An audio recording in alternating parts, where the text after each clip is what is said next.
इस वीडियो हम Java based configuration के बेस पे वीडियो करने वाले हैं। तो बेसिकली क्या होगा, इससे प्रीवियस वीडियो हमने जो भी कॉन्फ़िगरेशन करते थे वो XML की हेल्प करते थे। ये देखिए यहाँ पर XML, इस XML के अंदर हम पर्टिकुलर बिन को डिफाइन करते थे, देन उसको हम यूज़ करते थे। लेकिन अब से हम इस पर्टिकुलर XML फाइल को यूज ही करना है, केवल और केवल जावा की फाइल को यूज करके इस पर्टिकुलर चीज़ को अचीव करना। तो ये कैसे कर सकते हैं, जहाँ पर हमें XML की यूज ना करके डायरेक्टली जावा की बेस पे कॉन्फ़िगरेशन करेंगे, तो उसके बारे में होल सिनेरियो हम समझने वाले भी प्रॉपर डिटेल से। तो इसके लिए सबसे पहले चलते हैं एक मेवन प्रोजेक्ट को क्रिएट करते हैं। यहाँ से न्यू पे आएंगे और न्यू पे आने के बाद सिंपली अदर पे हम क्लिक कर देंगे और अदर पे क्लिक करने के बाद यहाँ से आपको मेवन प्रोजेक्ट को सेलेक्ट कर लेना है। अगर आपको मेवन प्रोजेक्ट नहीं मिला तो सिंपली इस विजार्ट में मेवन प्रोजेक्ट को सर्च करिए तो आपको यहाँ से मिल जाएगा। इसको नेक्स्ट पे क्लिक करेंगे। ओके, और आपका जो सिस्टम है वो इंटरनेट से कनेक्टेड होना चाहिए, मस्ट कंपलसरी है। ओके, और यहाँ से हमारा इंटरनल कैटलॉग है और यहाँ से मेवन क्विक स्टार्ट टाइप को सेलेक्ट कर लेना। अगेन यहाँ से नेक्स्ट क्लिक कर लेना है। ये हमारा ग्रुप आईडी है और आर्टिफैक्ट आईडी मीन्स होता है हमारा प्रोजेक्ट का नेम। ओके, तो यहाँ पर हम 04 देते हैं और लिखते हैं स्प्रिंग जावा। यहाँ देखिए स्पेस नहीं होना चाहिए, जावा बेस कॉन्फ़िग कर देते हैं बेसिकली। ओके, और जो यहाँ से हम पैकेज रखने वाले हैं वो com.sham.ऐप कर देते हैं, हमारा पैकेज है और सिंपली यहाँ से फिनिश कर देते हैं। ये फिनिश करने के बाद ये हमारा प्रोजेक्ट यहाँ पर सिंपली क्रिएट हो गया। इस प्रोजेक्ट के अंदर हम दो डिपेंडेंसीज को ऐड करेंगे। ये डिपेंडेंसी हम कहाँ से लाएंगे, अपने प्रीवियस प्रोजेक्ट से ले लेंगे। हमने प्रीवियस प्रोजेक्ट में बताया कि कैसे हम इंटरनेट से निकाल सकते हैं, इसके बारे में ऑलरेडी। यहाँ से स्प्रिंग कोर एंड कंटेक्स्ट की जो डिपेंडेंसीज हैं इन दोनों को मैं यहाँ से ले लूँगा। ओके, तो इनको Ctrl+C कर लिया एंड यहाँ से हम सिंपली प्रोजेक्ट हमारा ये 4 नंबर है इसमें आएंगे और इसके pom.xml, पॉम का मतलब होता है प्रोजेक्ट ऑब्जेक्ट मॉडल। ओके, इसके अंदर हम डिपेंडेंसीज को सिंपली हम ऐड कर देंगे डिपेंडेंसीज टैग के अंदर। तो ये हमारा दोनों यहाँ से डिपेंडेंसीज आ गया।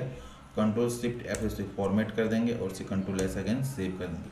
ये क्या काम करेगा, सारे डिपेंडेंसीज को यहाँ से अपने को लोड करके दे देगा। ओके, इतना करने के बाद हम सिंपली अब क्या काम करेंगे, ये हो गया और इस पूरी चीज़ को अभी के लिए हम क्लोज कर देते हैं। ओके, और सिंपली हम आते हैं अपने ही प्रोजेक्ट पे रहेंगे और इसे भी यहाँ से इमेज करते हैं। और इस प्रोजेक्ट के अंदर हम आगे सबसे पहले एक एंटिटी क्लास को हम क्रिएट करते हैं कि हमारा एंटिटी क्या रहेगा। तो यहाँ पर आएंगे, राइट क्लिक करेंगे। ओके, और राइट क्लिक करने के बाद हम सिंपली न्यू पे आएंगे। न्यू पे आने के बाद यहाँ पे क्लास को लिखेंगे और क्लास में आने के बाद हमारा एंटिटी का नाम सिंपली बुक दे देंगे और उस बुक क्लास को हम एक अलग पैकेज में रखेंगे जिसका नाम हम मॉडल दे देंगे। ओके, ये हमारा हो गया। अब इस पर्टिकुलर जो हमारा बुक एंटिटी है इसके अंदर हम कुछ वेरिएबल को क्रिएट करेंगे। तो सबसे पहले हम लिखते हैं प्राइवेट और यहाँ पर हम इन टाइप लेते हैं और उसको आईडी दे देते हैं। ओके, ये हमारा पहला काम हो गया। दूसरा हम वेरिएबल लेते हैं प्राइवेट स्ट्रिंग और इसमें हम नेम दे देते हैं एंड थर्ड वेरिएबल और लेते हैं प्राइवेट और ये डबल टाइप लेते हैं जिसमें हम केवल कॉस्ट रखेंगे। ओके, और जो यहाँ जो स्ट्रिंग कट्टी होना चाहिए वो स्मॉल होना चाहिए।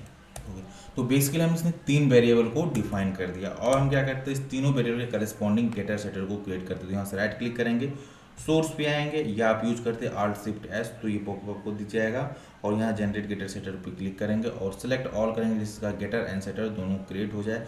आप केवल गेटर ही सिलेक्ट करना चाहते हैं तो यहाँ सेलेक्ट गेटर लिखिए और केवल सेटर जनरेट करना तो केवल सेलेक्ट सेटर लिखिए तो केवल सेटर ही जनरेट करेगा। और आप दोनों चाहते तो यहाँ पर सिंपली सेलेक्ट ऑल पे कर दीजिए और यहाँ जनरेट पे क्लिक करेंगे तो गेटर सेटर हमारा क्रिएट कर देगा। और यहाँ से अगेन हम एक टू स्ट्रिंग को क्रिएट कर देते हैं। जब इसका हम रेफरेंस प्रेस करें तो उसके करस्पॉन्डिंग वेरिएबल को भी अपने को दिखा दे। तो सोर्स पे आएंगे, अगेन जनरेट टू स्ट्रिंग पे क्लिक करेंगे और जनरेट पे करेंगे तो हमारा ये टू स्ट्रिंग मेथड जनरेट हो गया। अब हमारा ये हो गया। अब इस वीडियो हम क्या करने, जो हम इससे प्रीवियस वीडियो में XML को यूज करते थे कॉन्फ़िगरेशन को। अब वो कॉन्फ़िगरेशन क्यों करते थे, क्योंकि स्प्रिंग कंटेनर को बताते थे कि ये हमारा यहाँ पे कॉन्फ़िगरेशन है और इन कॉन्फ़िगरेशन के बेसिस पे तुम्हें ऑब्जेक्ट को क्रिएट करना और जब भी हमें चाहिए वो ऑब्जेक्ट हमें दे दे स्प्रिंग कंटेनर। ओके, तो उसको XML फाइल को यूज ना करके हम जावा बेस्ड क्लास को यूज करेंगे। ओके, तो इसके लिए सिंपली हम एक क्लास क्रिएट करेंगे। ओके, तो सिंपली हमारा ये हमारा पैकेज है, इस पैकेज पे आएंगे, राइट क्लिक करेंगे। ओके, और कोई भी नेम हम दे सकते हैं अपना क्लास का, जो भी नेम चाहे वो नेम हम दे सकते हैं। ओके, तो अपने को यहाँ से क्लास क्रिएट करना है तो यहाँ पर सिंपली राइट क्लिक करेंगे, न्यू पे आएंगे और क्लास पे आएंगे और उस क्लास का नाम सिंपली देता हूँ ऐप कॉन्फिग में यहाँ से दे देता हूँ। ये हमारा क्लास हो गया। उस क्लास को जो हम रखेंगे कॉन्फिग पैकेज के अंदर रखेंगे। ओके, तो देखिए कॉन्फिग पैकेज के अंदर ये हमारा आ गया। ओके, अब ये चीज़ कैसे स्प्रिंग कंटेनर समझे कि जो ही हमारा क्लास है इसको as a configuration class treat करना है। कैसे समझेगा? तो उसके लिए एक एनोटेशन है, जैसे उस एनोटेशन को क्लास लेवल पर यूज़ करते हैं ना, तो जिससे स्प्रिंग कंटेनर समझता नहीं ये जो क्लास है एज ए कॉन्फ़िगरेशन क्लास है, ये एक नॉर्मल क्लास नहीं है। तो ये चीज़ स्प्रिंग कंटेनर को बताने के लिए यहाँ पर हम सिंपली यूज़ करेंगे कॉन्फ़िगरेशन एनोटेशन का। ये जो कॉन्फ़िगरेशन एनोटेशन देखिए ORG spring framework dot context dot annotation dot configuration इस पैकेज से आ रहा है। तो अब जैसे इस प्रोग्राम को हम रन करेंगे ना, तो हमारा स्प्रिंग कंटेनर जो है वो समझ आएगा जो ये ऐप क्लास है वो एक नॉर्मल क्लास नहीं, ये कॉन्फ़िगरेशन क्लास है। ओके, इससे ये मार्क हो गया कि क्लास जो हमारा कॉन्फ़िगरेशन क्लास है। अब इस क्लास के अंदर जिस भी ऑब्जेक्ट को अपने को मैप कराना है कंटेनर से, उसको क्या काम करना है, उस क्लास के बारे में इंफॉर्मेशन यहाँ पर देना पड़ेगा। जैसे वहाँ पर हम बीन लिखते थे तो बीन से इंडिकेट होता है कि ये ऑब्जेक्ट क्रिएट करेगा, और उसके प्रॉपर्टीज़ के अंदर हम उस पूरे चीज़ को मेंशन करते थे। ओके, तो यहाँ पर सिंपली लिखेंगे पब्लिक, और हमारा जो एक रिटर्न करेगा किस टाइप करेगा, बुक टाइप, क्योंकि हमारी जो एंटिटी क्या है बुक है। और यहाँ पर अगर हम देते हैं बुक, ओके, और यहाँ पर लिखते हैं बुक, तो हमारा बुक आ गया। सिंपली यहाँ से यहाँ पे न्यू दे देंगे बुक का हम मैनुअली ऑब्जेक्ट क्रिएट करेंगे, और यहाँ पर आएंगे बुक की, जैसे हम वहाँ पर थे प्रॉपर्टी हम लिखते थे, प्रॉपर्टी के अंदर लिखते थे, बीन के अंदर एक टैग लगाते थे प्रॉपर्टी, उसमें क्या करते थे वैल्यू सेट करते थे। तो वहाँ पर यहाँ पर कैसे करेंगे, book dot set simply use करेंगे, और आईडी को हम पास कर देंगे बेसिकली। अगेन इसी तरह से जो हमारा नेक्स्ट वेरिएबल है बुक डॉट सेट नेम हमारा है, तो सिंपली लिखते हैं फर्स्ट हेड जावा, हमने यहाँ पे दे दिया बुक का नेम। और अपने को बुक कॉस्ट भी है तो यहाँ पर लिखेंगे सेट कॉस्ट भी दे देते हैं। ओके, तो कॉस्ट हमने समथिंग ये दे दिया। ओके, अभी देखिए मेथड क्या रिटर्न टाइप कर रहा है, बुक कर रहा है, तो इसलिए बुक को यहाँ रेफरेंस को रिटर्न कर देंगे। ओके, अब ये चीज़ स्प्रिंग को हमको बताना पड़ेगा कि जो ये मेथड हमारा हमने लिखा है ना, ये मेथड को एज ए बीन ट्रीट करे, एक नॉर्मल मेथड ट्रीट ना करे। तो ये चीज़ बताने के लिए स्प्रिंग कंटेंट को हम क्या करेंगे, एक एनोटेशन है बीन, उसको अगर हम यूज़ कर देंगे तो इससे समझ आएगा कि बीन स्प्रिंग कंटेनर की ये जो मेथड है ये एक नॉर्मल मेथड नहीं है, कि बीन मेथड है और उसकी करस्पॉन्डिंग उसको ऑब्जेक्ट क्रिएट करके अपने पास रखना है। ये चीज़ अपने को स्प्रिंग कंटेनर को बताना है, तो इससे इस पर्टिकुलर एनोटेशन को यूज करना है। ORG spring framework dot context dot annotation इस पैकेज से ये आ रहा है। देखिए अगर मैं रिपीट करता हूँ, कॉन्फ़िगरेशन क्या है, ये कॉन्फ़िगरेशन नोटेशन क्या करता है काम, कि बेसिकली इस क्लास को as a configuration class treat करने के लिए यहाँ पे हमने कॉन्फ़िगरेशन यूज़ किया है। और ये जो मेथड है इसको एक नॉट नॉर्मल मेथड ट्रीट करे, इसको समझे कि स्प्रिंग कंटेनर कि इसको करस्पॉन्डिंग इसको एक bean as a bean treat करे और उसको वो ऑब्जेक्ट क्रिएट करके अपने पास स्टोर कर ले। तो इसके लिए यहाँ पर हमने बीन एनोटेशन को मार्क कर दिया है, जिससे कि स्प्रिंग कंटेनर को ये इन्फॉर्मेशन मिल सके कि ये क्लास जो है कॉन्फ़िगरेशन क्लास है, और ये जो मेथड है एक नॉर्मल मेथड नहीं है, इस मेथड करस्पॉन्डिंग उसको एक ऑब्जेक्ट क्रिएट करना है और उस ऑब्जेक्ट को उसे रखना है अपने पास। इतना काम करना है।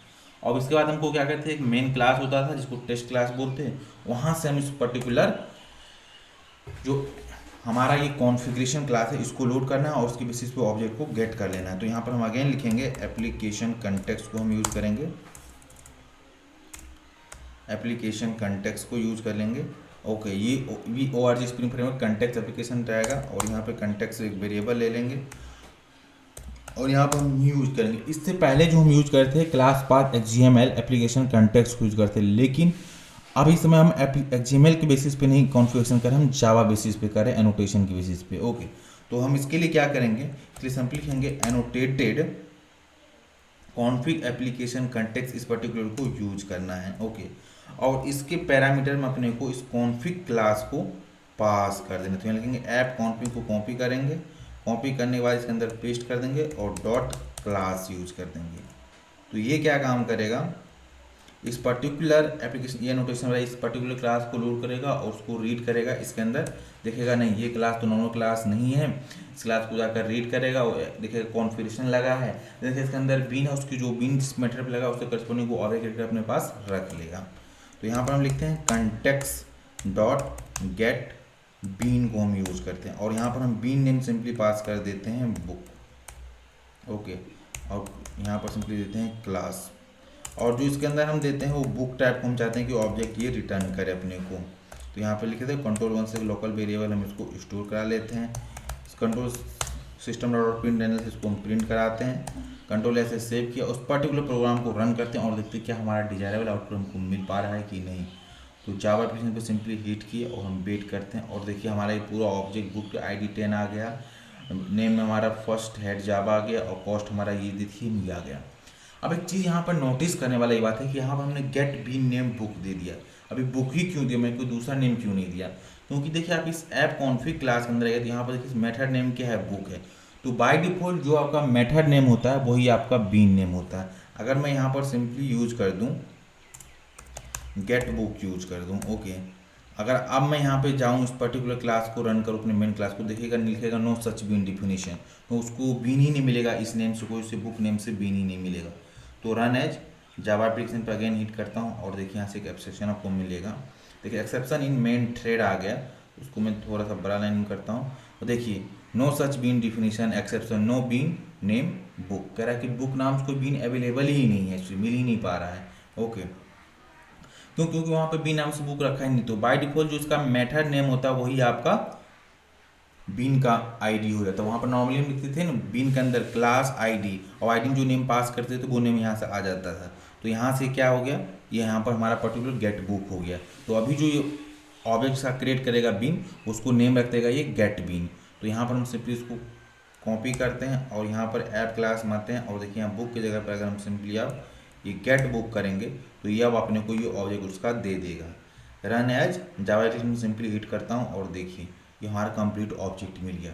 अगर हम चाहते हैं कि नहीं हम अपना कोई बीन का स्पेसिफिक नेम देना चाहते हैं तो कैसे दे सकते हैं, तो चलिए इसके बारे में बात करते हैं। तो यहाँ जो बीन एनोटेशन है इसके अंदर सिंपली आइए और नेम लिखिए और नेम के अंदर जैसे यहाँ पर हम चाहते हैं इस पर्टिकुलर बीन का नेम बुक देना। अभी क्या है गेट बुक है, लेकिन अब हम रखना चाहते हैं केवल बुक ही, तो यहाँ पर ना बुक हम पास कर दी। तो जब ये ऑब्जेक्ट क्रिएट करेगा तो उसकी पर्टिकुलर ID को सेट कर देगा, एज ए बुक कर देगा।